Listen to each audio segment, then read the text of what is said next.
आज बरसों बाद वो वापस आ रहा है विदेश से। पुरानी मोहब्बत सर उठाने लगी, पुरानी यादें ताज़ा होने लगी। क्या होगा इस प्रेम कहानी का अंत?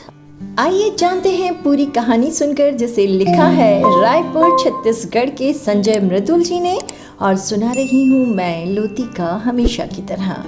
तो चलिए कहानी बिसरा हुआ नेह सुनते हैं। कितने साल बीत गए, 30 शायद।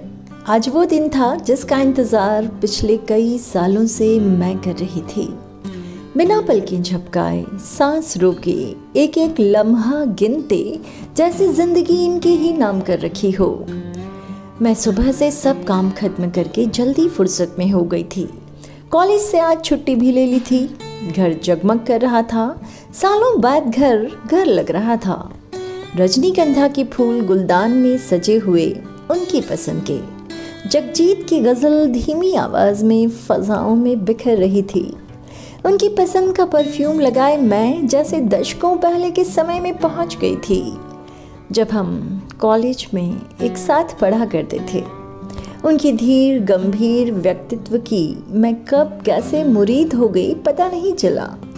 जवानी में किसी में वह मिल जाए जिसकी हम ख्वाबों में कल्पना करते हैं तो दिल अपने आप ही खिंचा चला जाता है उनकी ओर। ऊपर से ये उम्र ऐसी होती है जब कोई राजकुमार ख्वाबों में आता ही है रातों को। ये भी कुछ ऐसे ही थे जिनके जादू में मैं बंधने लगी अनायास ही। परिचय हुआ, फिर दोस्ती, फिर ऐसा लगा कि इससे आगे बात बढ़ जाएगी। तब तक हम फाइनल ईयर में आ पहुँचे। उनका सपना था डॉक्टर बनने का और विदेश जाने का, और मेरा सपना था उनका सपना पूरा करने में उनकी मदद करना, उनके साथ ज़िंदगी बिताना। लेकिन सपने सच कब होते हैं? ग्रेजुएशन के बाद उनका सिलेक्शन मेडिकल में हो गया और मैं थोड़े नंबरों से चूक गई। फिर अचानक शुरू हुआ राहों का 2 भागों में बंटने का सिलसिला। वो चले गए पढ़ाई करने और मैंने मनोविज्ञान में आगे पढ़ाई शुरू की, ये सोचकर कि डॉक्टर तो मनोविज्ञानी भी होते हैं, ये रास्ता सही उन तक पहुंचने के लिए। लेकिन सोचा हुआ कहाँ पूरा होता है। एक दिन उन्होंने कह दिया, हमारा मिलना संभव नहीं क्योंकि तुम मेरे लायक नहीं। मैं विदेश जाना चाहता हूँ आगे पढ़ाई के लिए, करियर बनाना है मुझे, और मुझे लगता नहीं तुम मेरे सफ़र में मेरी हमसफ़र बन सकती हो। बोझ बनाकर मैं नहीं रखना चाहता तुम्हें। और सारे ख्वाब एक झटके में टूट गए। वो चले गए। एक दिन मैं भी डॉक्टर बन गई, मेडिकल वाली नहीं, मनोविज्ञान की। फिर उनकी खबर नहीं मिली। मैं भी एक कॉलेज में पढ़ाने लगी। फिर तो जो धुन लगी आगे बढ़ने की, एक जिद सी समा गई कि जिस वजह से वो छोड़ गए उसे गलत साबित करना है। न शादी की, न किसी का साथ लिया, बस आगे बढ़ती गई। आज देश भर में मेरा नाम इज्जत से लिया जाता है। फिर अचानक कुछ साल पहले एक दिन फेसबुक मैसेंजर में एक मैसेज आया, उनका ही था।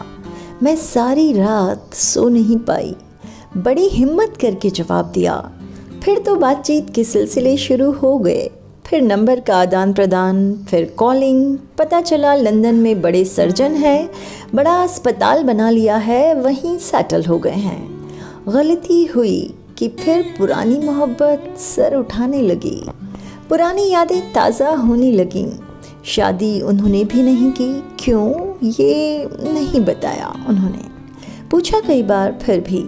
खैर, सब कुछ अच्छा चल रहा था, रोज़ बातें होती, चैटिंग भी।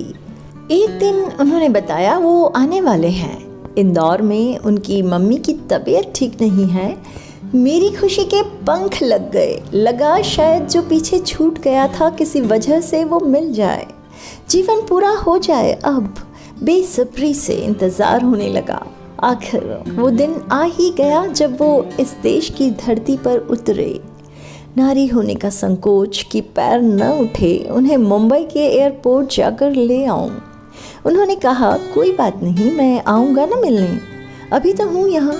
मैं विश्वास में बैठी रही। रोज़ बातें होती, मम्मी की तबीयत सुधर रही थी। मैं पूछती कब आओगे, वो कहते जल्दी। एक दिन उन्होंने कहा इस संडे आ रहा हूँ। मैं आज सुबह से राह देखती बैठी हूँ। कल सुबह से बात नहीं हुई उनसे, कॉल उठाया नहीं, एक दो बार नेटवर्क से बाहर मिला, कई बार लगाया मैंने, सोचा ट्रेन में होंगे इसलिए। सब तैयारी किए बैठी हूँ, मैं धड़कनों को कंट्रोल किए हुए। उम्र बढ़ जाती है तो क्या प्यार करने की इजाज़त नहीं होती, घर बसाने की भी? क्या ये ख्वाब जो अधूरे रह गए थे वो पूरे नहीं किए जा सकते? क्या फिर से मुस्कुराने का मौका नहीं मिल सकता? असंख्य सवालों से जूझती मैं बेसब्री से राह देख रही कि अचानक व्हाट्सएप पर उनका मैसेज आया, सॉरी मैं नहीं आ रहा, आज की वापसी की फ़्लाइट है, तुम्हें बताया नहीं कि परेशान होगी। मैं प्लेन में बैठ गया हूँ, सॉरी।